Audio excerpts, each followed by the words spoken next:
인터넷을 통하여서 영상으로 확인할 수 있는데요.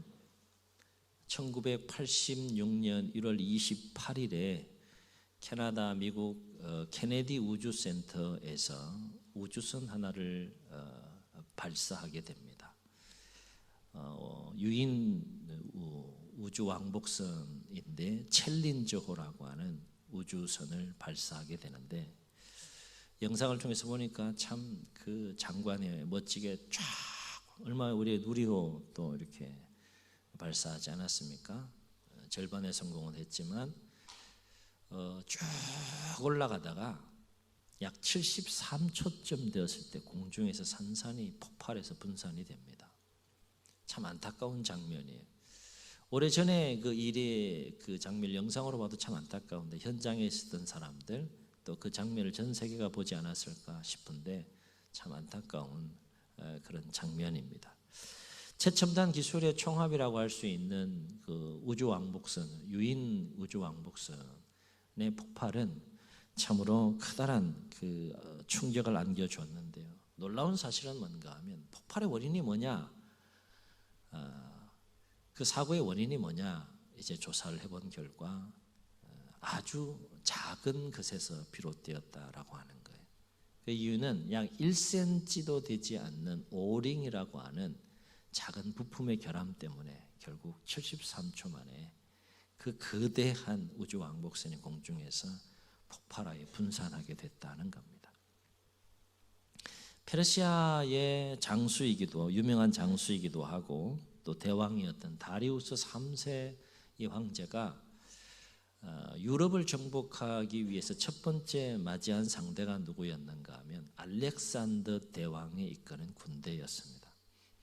기원전 333년 이소스라고 하는 평지에서 두 진영이 함께 맞붙어서 전쟁을 했다고 해서 이소스 전쟁이라고 하는데, 자료에 의하면 양 진영의 병력을 비교해 볼 때 알렉산더 대왕이 이끄는 마게도니아군, 결국 이 알렉산더 대왕이 이끄는 마게도니아의 군에 의해서 페르시아가 이제 이후에 계속되는 전쟁 속에서도 승리해서 역사의 페이지가 페르시아 제국에서 그리스, 헬라 제국으로 넘어가게 되는데, 어쨌든 그 이전에 첫 번째 전쟁에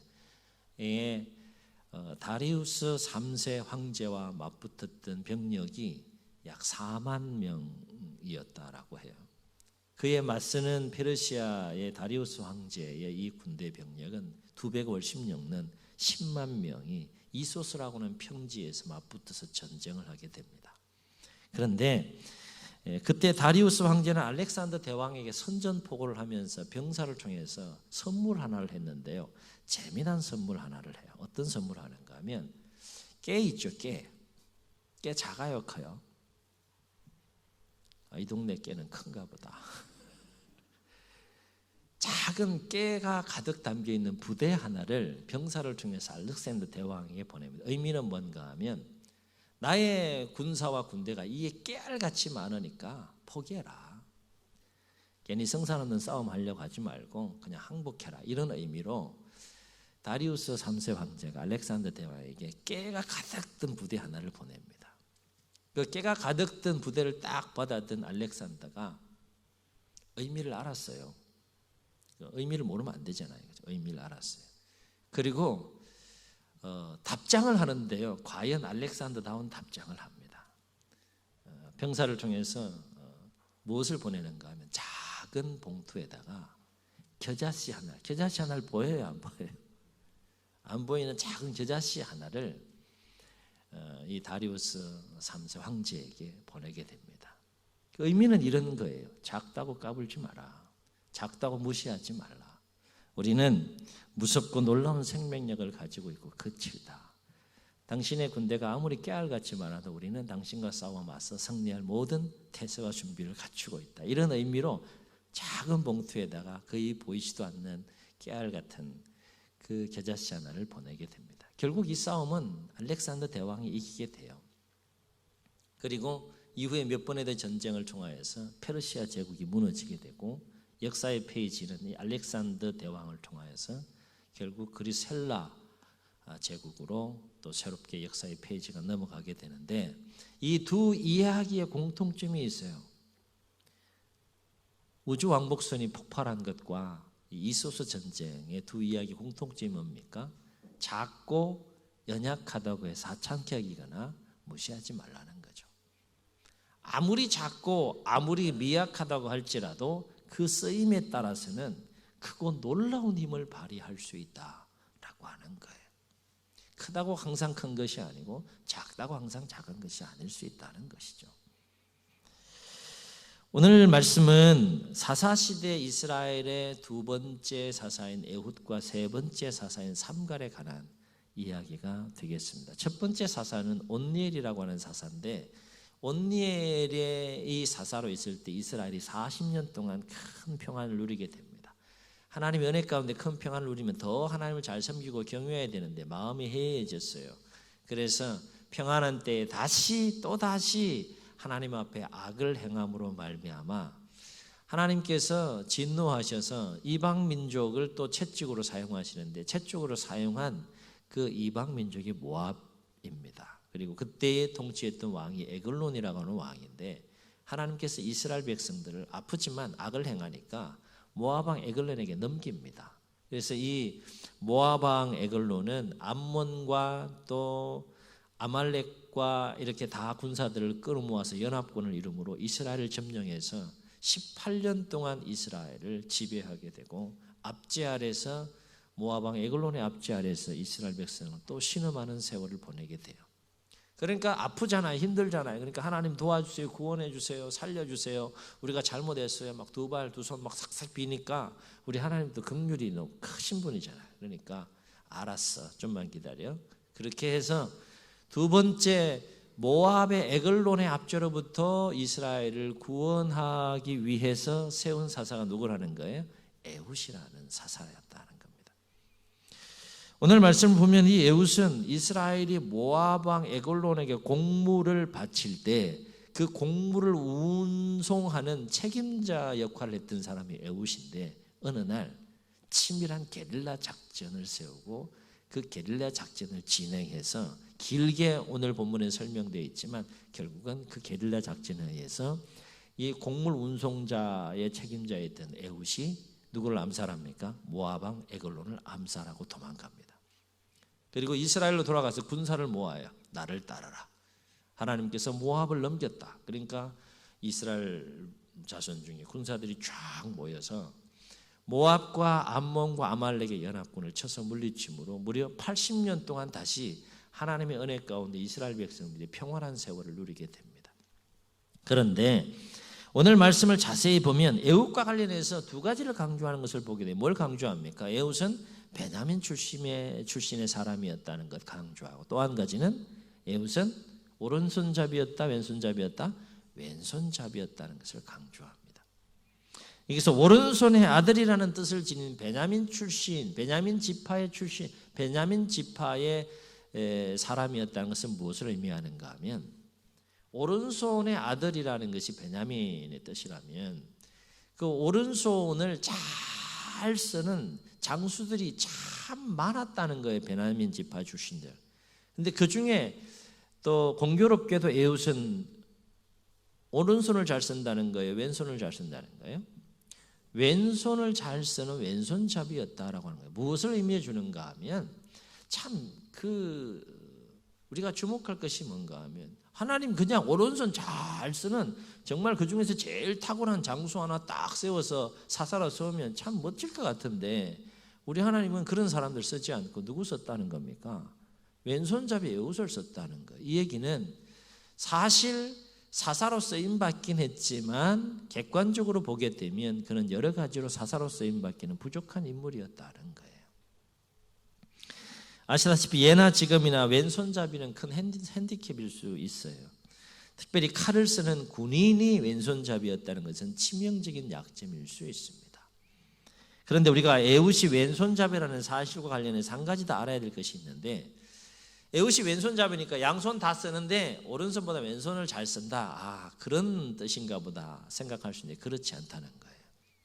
왼손잡이에 해당되는 그 원어를 보게 되면 아예 오른손을 쓰지 못하는 자, 오른손이 불구인 자, 그러니까 왼손밖에 쓸 수 없는 외팔이었다는 겁니다. 그게 에웃이었다는 거예요. 그런데 그렇게 치명적인 약점이 있음에도 불구하고 에웃은 민족을 구원하는 사사로 하나님 앞에 귀하게 쓰임받았다는 겁니다. 3장 31절에 보게 되면 누가 소개됩니까? 세 번째 사사인 삼갈에 대해서 한 구절의 말씀 속에 짤막하게 소개되고 있는데, 그가 누구였는지에 대해서는 정확하게 알 수 없지만 3장 31절과 5장 6절에 이름만 살짝 언급되기 때문에 그가 어떤 사람이고 누구였는지에 대해서는 알 수 없지만 추측해 보건대 그는 그저 평범한 목자였을 것이라고 본다는 것이죠. 왜냐하면 소모는 막대기로 블레셋 사람 몇 명을 죽였다는 겁니까? 600명을 죽였다는 거예요. 일부에도 대단하신 분들만 참석했는데 2부에도 대단하신 분들만 참여하신 것 같아요. 그까이 소모는 막대기로 이거는 그냥 보통 일처럼 여기시는 분 같아요. 여하튼 성경 속에 나오니까 우리가 믿죠. 믿음으로 이 사실을 받아들이지 성경 밖의 이야기라면 이건 상상할 수 없는 이야기예요. 여러분, 소모는 막대기에서 레이저 나갑니까?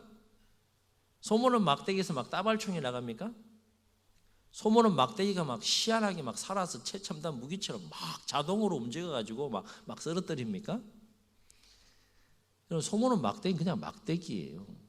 칼 가진 당시 블레셋은 철기 문화가 가장 발달된 민족이었고 무기도 철기로 그렇게 다 무장했는데 막대기와 600명이 칼로 또 철기로 무장했다 생각해 보세요. 칼하고 막대기 딱 부딪히면 칼이 부러져요, 막대기가 부러져요? 오늘 이것만 가지고 1시간 해야겠다. 칼이 부러져요, 막대기가 부러져요? 그게 상식이잖아요. 근데 희한하게 막대기 안 부러졌다는 거지. 칼 가진 자가 600명 쓰러졌다는 거죠. 이럴 때는 좀 놀라세요. 좀 코로나 때문에 너무 힘드신가? 갑자기 흐름을 잃어버렸네. 어쨌든 소모는 막대기로 블레셋 사람 600명을 친 것을 보면 이 삼갈이라는 사람은 그저 평범한 소를 모는 목자였을 것이다 라고 보는 것이죠. 그런데 놀라운 사실은 그저 평범한 소를 모는 목자였을 것으로 여겨지는 사람임에도 불구하고 블레셋 사람 600명을 죽이고 민족을 구원하는 일에 쓰임받았다는 거예요. 자, 이 정도 되면 우리가 한 가지 질문을 하지 않을 수밖에 없어요. 무슨 질문을 하게 됩니까? 왜 하필이면 그 많은 사람들 중에 이렇게 연약하고 부족한 사람들을 세우셔서 사사로 하나님께서 사용하셨을까? 성경을 통해서 우리가 주목해야 될 것 중에 뭔가 하면 하나님께서 하나님의 일을 위해서 하나님의 사람을 세우는 그 섭리와 관련해 주목할 것은 뭔가 하면 하나님은 언제나 연약하고 부족한 사람들을 세우셔서 그 사람들을 통하여서 하나님의 일을 감당하게 하신다는 거예요. 왜일까? 정말 세울 사람이 없어서 그런 것일까? 에훗 이외에 삼갈 이외에 사사로 세울 사람이 없어서 하나님께서 그들을 세우신 것일까? No, 그렇지 않다는 겁니다. 두 번째 사사인 에훗의 경우를 봐도 알 수 있어요. 오른손으로 아까 말씀드렸던 것처럼 무기를 잘 쓰는 장수들이 얼마나 많았겠어요.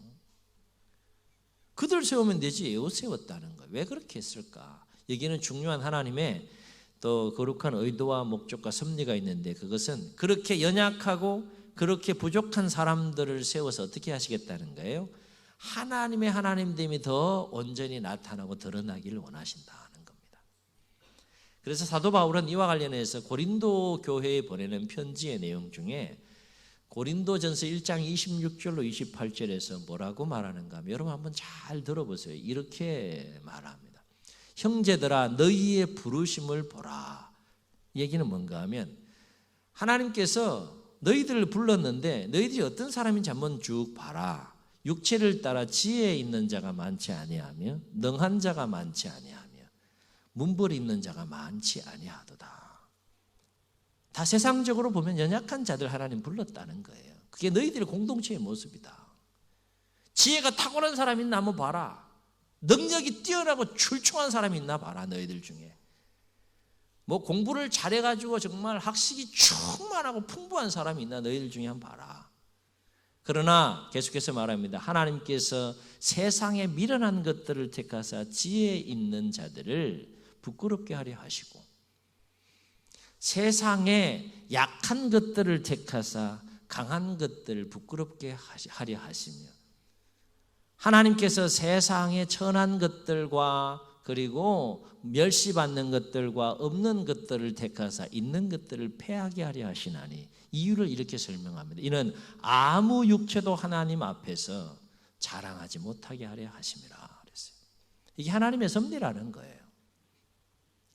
고린도서 12장 9절로 10절에 보게 되면 어떤 내용이 나오는가 하면 사도 바울은 자신이 가지고 있는 많은 연약한 부분들을 오히려 기뻐하고 자랑한다라고 하는 신앙 고백하는 내용이 나오는데 왜 그렇게 됐냐. 처음부터 사도 바울이 자신의 약점, 약한 것, 핸디캡 그런 것들을 자랑한 사람이 아니었어요. 육체의 가시라고 표현됐는데 그것이 뭔지 모르겠지만 어쨌든 육체의 연약한 부분으로 인해서 사도 바울이 하나님의 일을 하는 데 있어서 사람들에게 큰 핸디캡이 될 수 있고 그 문제가 좀 정리되면 좋겠다, 이거 해결되면 좋겠다는 마음을 가지고 하나님 앞에 나아가서 간절히 3번 구했다 그랬어요. 그런데 하나님께서 거절하시면서 하신 말씀으로 인하여서 그 약함의 의미가 무엇인지 깨닫고 난 이후에 내가 나에게 있는 그 연약한 부분들을 오히려 기뻐하고 자랑하게 됐다는 그런 내용을 담은 말씀이 고린도서 12장 9절로 10절에 그서 사도 바울이 고백하는 것을 보게 되는데 한번 들어보세요. 하나님께서 나에게 이르시기를 내 은혜가 내게 족하다. 내가 일부러 그렇게 약한 거 너에게 줬다는 거죠. 더 이상 구하지 마라. 그 약한 것 때문에 더 이상 구하지 마. 너에게는 그 약함이 필요해. 그래야 넘어지지 않아. 자고하지 않고 넘어지지 않아. 그래서 내가 내 은혜가 내게 족하다. 이는 내 능력이 연약한 데서 온전하여 짐이라. 이게 사도 바울이 하나님께 받은 기도의 응답이라는 거예요. 이는 내 능력이 연약한 데서 온전하여 짐이라 하신지라. 그러므로 도리어 크게 기뻐함으로 나의 여러 연약한 것들에 대하여 자랑하리니 그랬어요. 이는 그리스도의 능력이 내게 머물게 하려 함이라 그랬어요. 하나님의 섭리가 그렇다는 거예요. 분명히 뛰어나고 더 탁월한 사람들이 분명히 있고 많음에도 불구하고 하나님은 연약하고 부족한 자들을 택해서 쓰시고 사용하신다는 거예요. 그러므로 우리가 그것이 큰 일이건 작은 일이건 간에 하나님의 일을 우리가 감당해 가면서 반드시 기억해야 될 것이 3가지가 있다. 첫째는 하나님은 내가 뛰어나고 능력이 있고 잘나고 내가 탁월해서 나를 세우신 것이 결코 아니라는 거예요. 우리는 착각할 수 있죠. 아, 내가 정말 뛰어나고 탁월해서 내가 세움받고 쓰임받나 보다. 그런 착각을 할 때가 있지만 하나님은 나를 세울 때 너 그런 인물 아니야. 너 아무것도 아니야. 너 아무것도 아니기 때문에 내가 선택한 거야. 이게 하나님의 섭리라는 것이죠.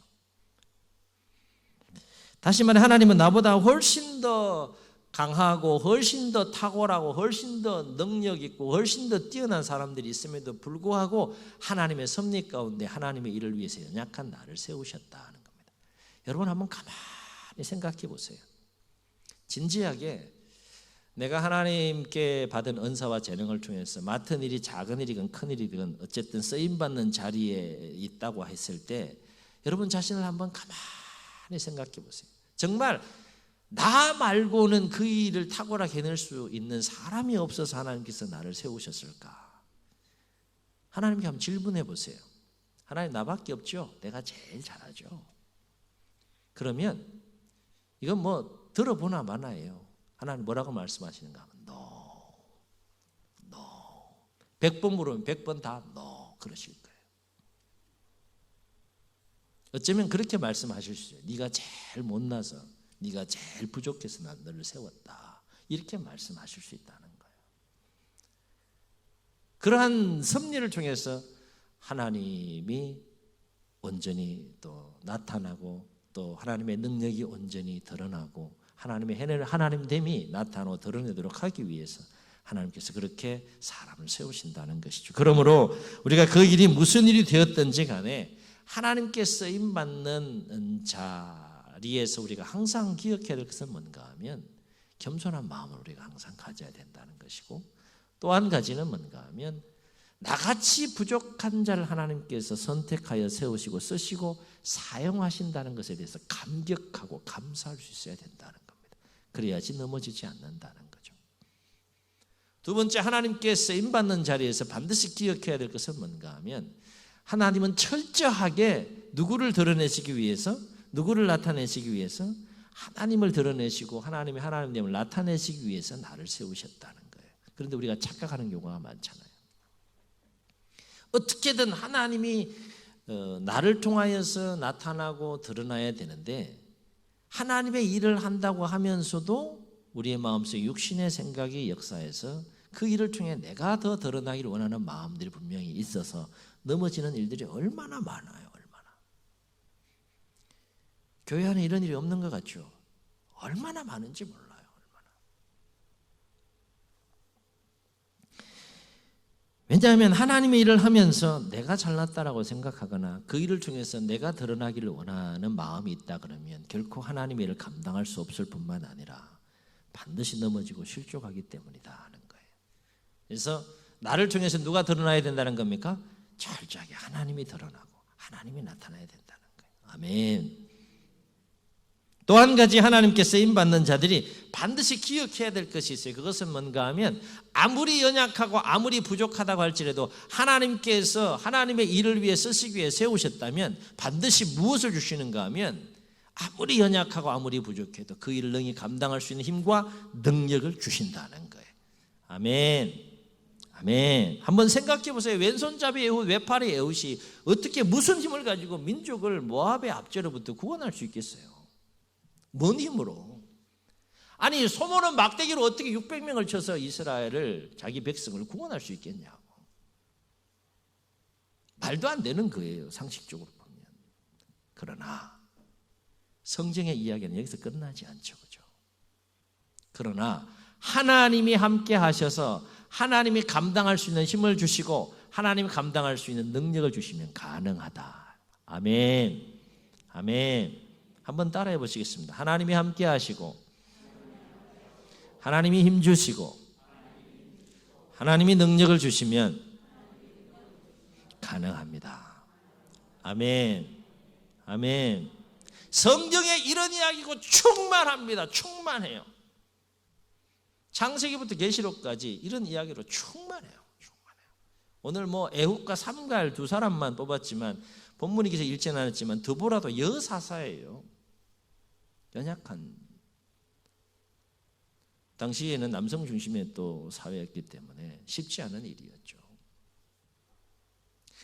나는 무능하고 나는 부족하고 나는 연약하다고 스스로 판단되어질 정도로 그렇게 연약한 자라 할지라도 내가 너 쓰겠다 하나님 작정하시고 부르셔서 세우시면 반드시 하나님의 하나님됨을 위해서라도 그 일을 감당할 수 있는 힘을 주시고 그 일을 감당할 수 있는 능력을 주신다는 거예요. 이것이 에훗의 이야기고 삼갈의 이야기고 드보라의 이야기라는 겁니다. 우리의 얘기는 아닐까요? 우리의 이야기도 된다는 거예요. 아멘. 그렇습니다. 하나님이 감당할 수 있는 힘과 하나님이 감당할 수 있는 능력을 주시면 아무리 연약하고 아무리 미약하고 아무리 부족한 자라 할지라도 크고 위대하게 쓰임받을 수 있다라고 하는 것입니다. 우리가 더욱더 삶을 살아가면서 이러한 하나님을 의지하며 살아가야 할 이유가 바로 여기에 있다라고 하는 거예요. 사랑하는 성도 여러분, 하나님께서 하나님의 하나님됨과 하나님의 영광을 드러내기 위해서 하나님의 뜻을 이루시기 위해서 가정 안에서 우리 교회 안에서 삶의 자리에서 여러분에게 맡겨주신 일들이 무엇인지요? 큰 일일 수도 있고 작은 일일 수도 있겠죠. 그렇죠? 바라옵기는 연약하고 부족한 자를 세우셔서 능히 감당할 수 있는 힘과 능력을 주시는 그 하나님을 더욱더 의지하시고 그 하나님의 도우심을 구하심으로 하나님께서 무엇을 맡겨주셨든지 간에 맡겨진 그 삶의 자리에서 기쁨으로 힘있고 능력 있게 또 쓰임받고 역사해 갈 수 있는 우리 모두가 될 수 있기를 주의 이름으로 축원합니다. 축원합니다. 우리 말씀을 기억하시면서 우리 함께 찬양하시고 한번 통성으로 기도하겠습니다.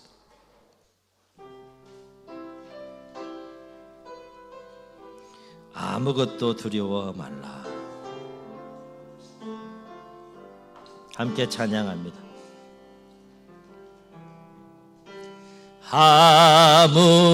아무것도 두려워 말라.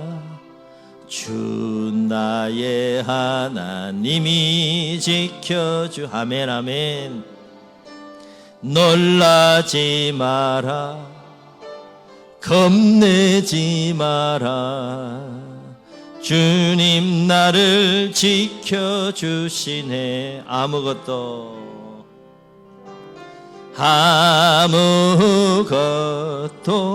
두려워 말라. 주 나의 하나님이 지켜주. 아멘 아멘.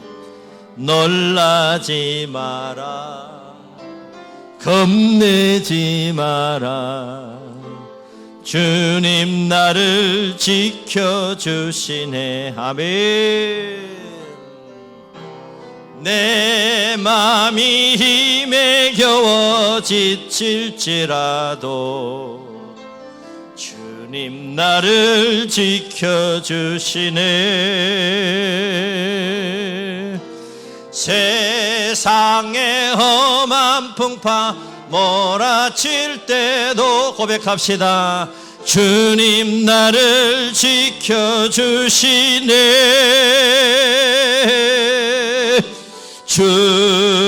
주님은 나의 산성. 주님은 나의 요새. 주님은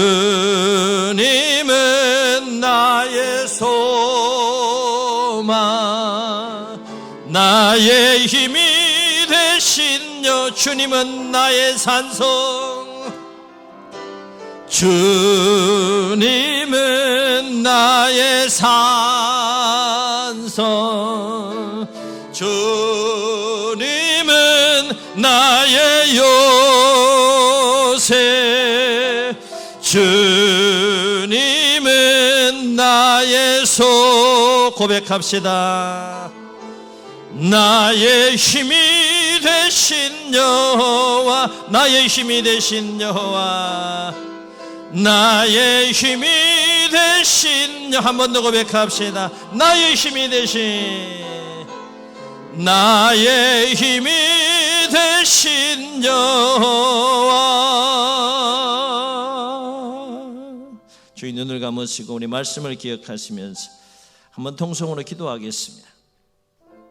오른손잡이 출중한 무사들과 장수들이 참 많았지만 오른손을 전혀 쓸 수 없는 외팔이 에웃을 민족의 구원자로 하나님 사사로 쓰시고 사용하셨습니다. 그저 평범한 소모는 목자에 불과했던 자가 소모는 막대기로 블레셋 사람 600명을 죽이고 이스라엘 민족을 블레셋에서 구원하는 일에 쓰임받는 모습을 봅니다. 가정에서, 교회 안에서, 삶의 자리에서 하나님의 하나님됨을 드러내도록 하기 위하여, 하나님의 영광을 위하여, 하나님의 뜻과 나라를 위하여 맡겨주신 일들이 있습니까? 그것 때문에 힘겨워하는 부분들은 없습니까? 오늘 말씀이 힘이 되고 진리가 되고 생명이 되게 도와주셔서 비록 연약하고 비록 부족하지만 하나님이 함께 하시고 하나님이 힘주시고 감당할 수 있는 능력을 주시면 능히 감당할 수 있음을 우리가 믿고 그 하나님을 의지하면서 도와달라고 주님 새 무릎 쓰고 말씀을 기억하시면서 통성으로 기도합니다. 주여